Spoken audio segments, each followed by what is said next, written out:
வணக்கம் நண்பர்களே. நீங்க டிஎன்பிஎஸ்சி குரூப் 2 எக்ஸாமுக்கு நீங்க ப்ரிப்பேர் பண்ணிக்கிட்டு இருக்கீங்க அப்படின்னா, கண்டிப்பா இந்த வீடியோ வந்து பாருங்க. டிஎன்பிஎஸ்சி குரூப் 2 மட்டும் கிடையாதுங்க.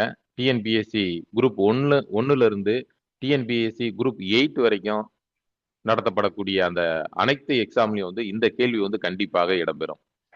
என்ன அப்படின்னா, ரைட் டு இன்ஃபர்மேஷன் ஆக்ட், தகவல் தகவல் பெறும் உரிமை சட்டம். இது வந்து கண்டிப்பா இந்த பகுதியிலிருந்து கேள்விகள் வந்து கண்டிப்பா இடம்பெறுங்க. நீங்க டிஎன்பிஎஸ்சி குரூப் 1ல இருந்து குரூப் 8 வரைக்கும் எந்த எக்ஸாம் எழுதினாலும் அதுல வந்து இந்த கேள்வி கண்டிப்பா இடம்பெறும். அது மட்டும் கிடையாது, நீங்க வேற எந்த போட்டித் தேர்வு, அதாவது பேங்க் எக்ஸாம்ல இருந்து, ரயில்வே எக்ஸாம்ல இருந்து, சிவில் சர்வீசஸ் எக்ஸாம்ல இருந்து, டிஆர்பி, மற்ற போலீஸ், எஸ்ஐ, இந்த எந்த எக்ஸாமாக இருந்தாலும் அதுல வந்து ரைட் டு இன்ஃபர்மேஷன் ஆக்ட் இது தொடர்பான கேள்விகள் வந்து கண்டிப்பாக இடம்பெறும். இதற்கு முன்னாடி நடந்த தேர்வுகள்லையும் பெரும்பான்மையா ஒரு 90% மேல நிறைய அந்த குரூப் எக்ஸாம்ல வந்து இது தொடர்பான கேள்விகள் வந்து கொடுத்துருக்காங்க. இப்போ வந்து நம்ம அது சம்பந்தமா தான் இந்த வீடியோல வந்து பார்க்க போறோம். வீடியோ வந்து தொடர்ந்து பாருங்க.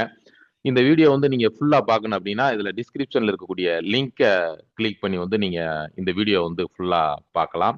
ஸ்கிப் பண்ணாம பாருங்க. இது வந்து உங்களுக்கு ரொம்ப யூஸ்ஃபுல்லாக வந்து இருக்கும். இந்த ரைட் டு இன்ஃபர்மேஷன் ஆக்ட் இதை கொண்டு வந்தவர் யார் அப்படின்னா, டாக்டர் மன்மோகன் சிங் தான்.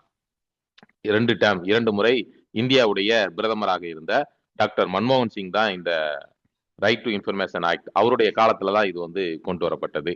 அவருடைய ஆட்சி காலத்துல, காங்கிரஸ் ஆட்சி காலத்துல மன்மோகன் சிங் பிரதமராக இருக்கும்போது இந்த ரைட் டு இன்ஃபர்மேஷன் ஆக்ட் வந்து கொண்டு வரப்பட்டது. அதை பற்றிய தகவல்கள் வந்து கேட்டலாம். மேக்சிமம் வந்து இது தொடர்பான கேள்விகள் கேட்கப்படும் போது அந்த தகவல் பெறும் உரிமை சட்டம் எப்பொழுது நடைமுறைக்கு வந்தது, இந்த மாதிரி தான் அதிகமாக கேட்டிருக்காங்க. இனிமேல் வந்து அப்படியே கேட்பாங்க அப்படின்னு வந்து சொல்ல முடியாது. அது தொடர்பான இன்னும் டீட்டெயில்டான விஷயங்களும் கேட்பதற்கான வாய்ப்புகள் இருக்குது அப்படின்றதுனால தகவல் பெறும் உரிமை சட்டம் தொடர்பான அனைத்து விஷயங்களையும் நம்ம இந்த வீடியோல வந்து கொடுத்துருக்காங்க. இது வந்து தகவல் அறியும் உரிமை சட்டம் அல்லது தகவல் பெறும் உரிமை சட்டம் 2005. இது நிறைவேற்றப்பட்ட ஆண்டு பாத்தீங்க அப்படின்னா 15 ஜூன் 2005. 15ஆம் தேதி ஜூன் மாசம் 2005ல வந்து நிறைவேற்றப்பட்டது. ஆனா அது வந்து நடைமுறைக்கு வந்தது, அமுலுக்கு வந்த நாள் அப்படின்னு பாத்தீங்களாக 12 அக்டோபர் 2005ங்க.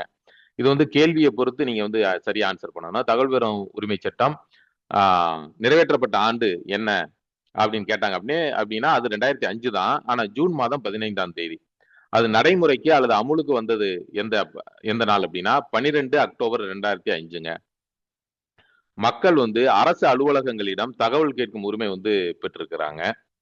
இந்த ஆர்டிஐ உடைய முக்கிய நோக்கம் என்ன அப்படின்னு பாத்தீங்க அப்படின்னா, நிர்வாக